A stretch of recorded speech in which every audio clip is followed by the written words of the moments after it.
Hello everyone, as you all know, this is Niharika Tiwari. So guys, we're back with another video related to your series business statistics, and in this part we are going to cover dispersion topic, and the main topic or the subtopic here is measures of dispersion. कि dispersion के क्या measures होते हैं उसको हम लोग पढ़ेंगे। इससे पहले जब मैंने डिस्पर्जन का कॉन्सेप्ट क्लियर किया था, उसके टाइप्स क्लियर करे थे, तो मैंने आप लोग को बताया था कि यहाँ पे जो डिस्पर्शन के जो मेजर्स हैं, ठीक है, उसको कैलकुलेट करने के जो आपके बहुत सारे मेथड हैं, ठीक है, वो दो तरीके से हम लोग डिवाइड कर देंगे। एक होता है measure of absolute dispersion. Absolute आपको क्लियर है, इससे पहले वाली वीडियो में क्लियर किया था कि एब्सोल्यूट डिस्पर्जन वो होता है जहां पे जब हम डिस्पर्जन को एक्सप्रेस करते हैं तो उसकी यूनिट के साथ करते हैं।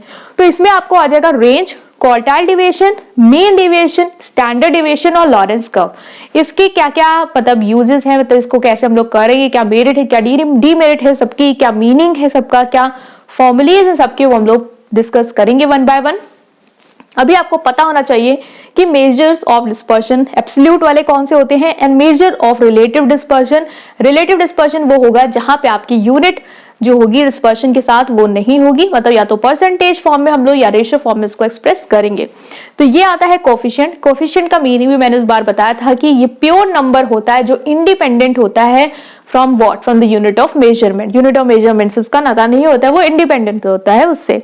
तो coefficient of range, coefficient of quartile deviation, coefficient of mean deviation, coefficient of standard deviation and coefficient of Lawrence curve, ये सारे क्या हैं, ये हैं आपके मेजर्स ऑफ डिस्पर्जन, जिसको हमने एब्सोल्यूट और रिलेटिव मेजर्स में कैटेगराइज करके डिस्कस किया है।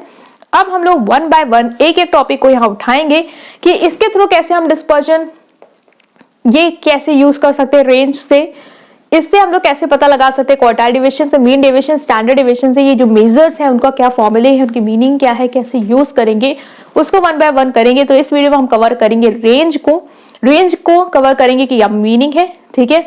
तो चलिए उसको देखते हैं। So now guys we are going to cover range topic कि रेंज क्या होता है। हमने देखा कि मेजर ऑफ डिस्पर्जन में, एब्सोल्यूट में और रिलेटिव में हमने समझा कि जो रेंज है वो एक मतलब मेथड है जिससे हम डिस्पर्जन को कैलकुलेट कर सकते हैं। तो रेंज मतलब क्या होगा? रेंज वर्ड भी एक ऐसा वर्ड है जो हमने अपनी डेली लाइफ में यूज किया होगा कि जब भी हम लोग शॉपिंग करने जाते हैं तो हम लोग वहां पे पूछते हैं कि इसकी क्या रेंज होगी, मतलब कितने रेंज में मिल जाएगा ये प्रोडक्ट, या आपसे शॉपकीपर भी पूछता है मैम आपकी रेंज क्या है, आप कितनी रेंज तक ले पाएंगी, मतलब कि वो जानना चाहता है कि मिनिमम आपका क्या हो सकता है और मैक्सिमम आप कितना जा सकती हैं, ठीक है। मतलब मैक्सिमम, मैक्स टू मैक्स वो एक दायरा ले लेता है मिनिमम और मैक्सिमम के बीच का कि इतने की ही रेंज में क्या करना है, उसको आपको जो भी चीज है वो शो करनी है, ठीक है। तो रेंज का हम देखें, the difference between the largest and the smallest value in the distribution. जो भी डिस्ट्रीब्यूशन है उसमें जो लार्जेस्ट वैल्यू है और जो स्मॉलेस्ट वैल्यू है, इनका जो डिफरेंस होता है वो कहलाती है हमारी range, right. Larger the value of range indicate greater dispersion and vice versa. मतलब जितना ज्यादा आपका रेंज की जितनी ज्यादा वैल्यू आपकी ज्यादा होगी उतना वो शो करेगा कि डिस्पर्जन क्या है, ज्यादा है, मतलब कि जो आपकी डेटा है जो उसमें वैल्यूज है वो क्या है, ज्यादा आपकी स्प्रेड है, ज्यादा आपकी स्कैटर्ड है, ठीक है। और जितना कम आपका रेंज मतलब कैलकुलेट होके आएगा, जितनी कम रेंज की वैल्यू आएगी वो ये इंडिकेट करेगा कि जो आपका डिस्पर्जन है वो भी क्या है, उतना ही कम है।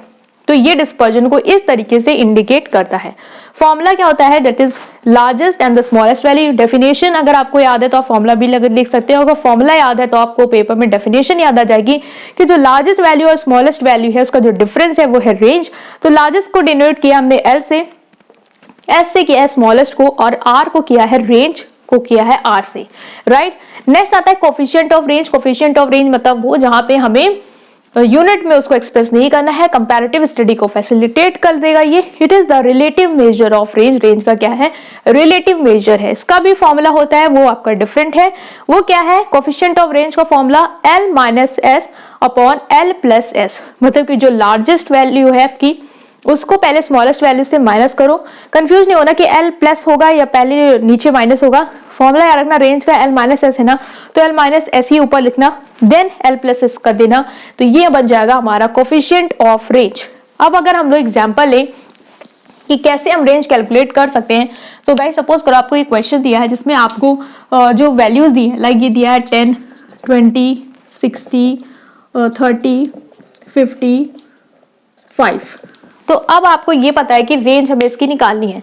तो अगर हम बोले कि इसकी लार्जेस्ट वैल्यू क्या है, तो लार्जेस्ट वैल्यू हम देख रहे हैं 60 है और स्मॉलेस्ट वैल्यू क्या है, तो स्मॉलेस्ट है आपकी 5। तो 60 में से अगर हमने 5 किया तो हमारी रेंज कितनी आ गई, 55 आ गई। ठीक है, तो 55 हमारी क्या आ गई, रेंज आ गई। और इसी से अगर हमें कोफिशिएंट निकालना होता तो हम लोग क्या करते, कोफिशिएंट का फॉर्मूला क्या था, L माइनस एस, है ना। तो L माइनस एस तो हम निकाल चुके 55 और L प्लस एस मतलब 60 प्लस 5 65। तो ये आ जाएगा हमारा कोफिशिएंट ऑफ रेंज। तो रेंज में जो भी है ये चीज अगर आपको मार्क्स में दिए तो आप यहाँ पे लगाओगे 55 मार्क्स से, यूनिट जो है वो आप लगाओगे। लेकिन कोफिशिएंट ऑफ रेंज में आप यूनिट जो है उसको नहीं लगाओगे, सिंपल या रेशियो या परसेंटेज फॉर्म में उसको क्या करोगे, एक्सप्रेस करोगे। ठीक है, तो ये एक क्लियर हुआ कॉन्सेप्ट की रेंज क्या होता है। बहुत ही इजी, क्योंकि फॉर्मूला ही इतना इजी है, लार्जेस्ट में से स्मॉलेस्ट माइनस कर दो वो होता है रेंज। और कोफिशिएंट ऑफ रेंज क्या है, लार्जेस्ट में से स्मॉलेस्ट माइनस कर दिया, ठीक है। अब लार्जेस्ट ऑफ स्मॉलेस्ट को क्या कर दो, प्लस कर दो, उसको डिवाइड कर दो, तो वो आ जाएगा आपका कोफिशिएंट ऑफ रेंज, राइट। और जितना ज्यादा आपका जैसे आएगा, दो डेटा है आपको, तो अगर कंपैरिजन करने में आ गया कि इसमें जो है वो हमारा रेंज इतनी आई है, मान लो अगर हमने कोई और भी एक डेटा लिया होता, ठीक है, जिसमें हमारा 20 होता, 30 होता, 500 होता, 400 होता, 5 होता, तो अब इसकी आप अगर रेंज निकालोगे तो रेंज क्या आएगी, 500 सबसे बड़ा है तो 500 माइनस 5 दैट इज आएगी आपकी 495। तो रेंज कितनी आ रही है, 495। अब मैं कहूँ इस दोनों कंपेरिजन करके बताओ डिस्पर्जन किसका ज्यादा है या डिस्पर्जन क्या है। तो हम देख रहे हैं ये largest the value of range, मतलब इसकी रेंज क्या है, ज्यादा है। इसका मतलब ये जो डेटा है वो बहुत ही ज्यादा क्या है, फैला फैला हुआ है, स्कैटर्ड है। और समझ में भी आ रहा है, देखो ये 5 है और ये 500 है, मतलब इतना छोटे से इतना ज्यादा वाइडर में हम चले गए, मतलब डेटा क्या है, बहुत ही फैला हुआ है। यहाँ पे अगर वो रेंज निकाली तो रेंज कंपैरेटिवली कम आई है, इसका मतलब डेटा जो है वो ज्यादा वेरी नहीं कर रहा, पास पास का है। देखो 5 है, फिर 10 है, फिर 20, तो इतना वेरी नहीं कर रहा जितना ये आपका डेटा क्या कर रहा है, वेरी कर रहा है। तो इसी तरीके से रेंज बता देता है कि डिस्पर्जन आपका कितना है। अगर रेंज की वैल्यू ज्यादा है, डिस्पर्जन ज्यादा होगा, रेंज की वैल्यू कम है तो डिस्पर्जन कम होगा, राइट।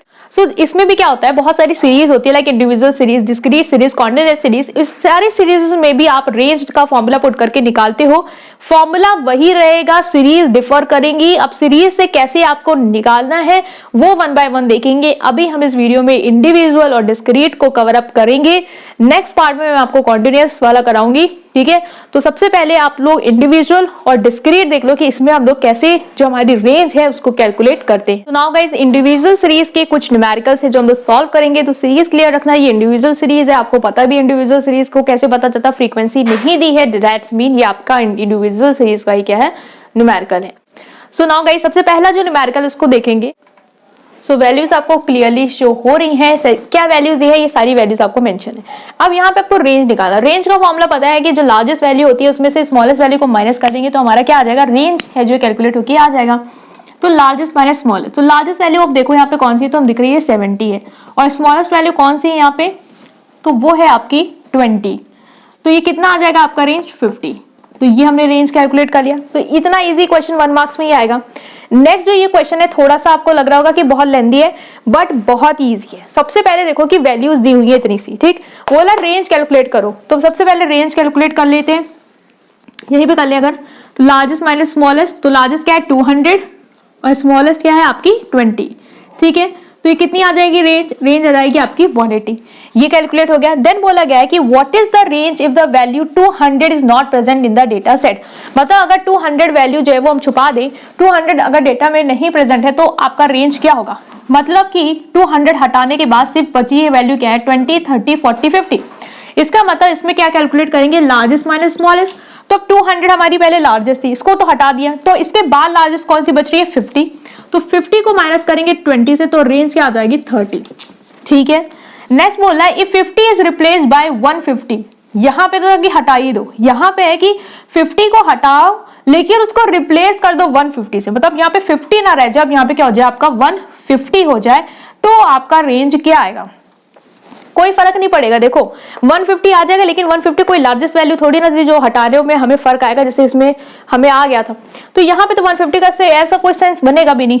तो हम लोग को पता है लार्जेस्ट से हमको स्मॉलेस्ट से ही मतलब है, तो लार्जेस्ट हमारी 200 ही होगी और स्मॉलेस्ट हमारी क्या हो जाएगी 20, जिसका मतलब हमारा 180 ही जो है रेंज कैलकुलेट होकर आएगी।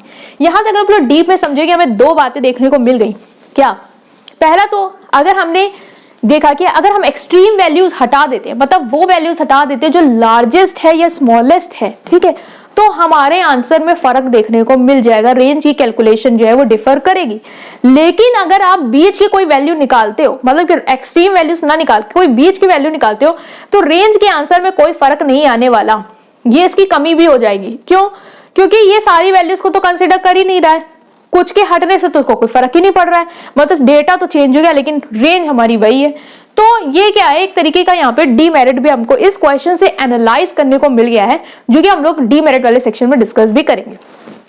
सो गाइस, कंटिन्यूअस सीरीज के ये न्यूमेरिकल मैंने सॉल्व करवाया आप लोगों से। अब हम लोग डिस्क्रीट सीरीज के कुछ देख लेते हैं। सो चलिए उसको देखते हैं।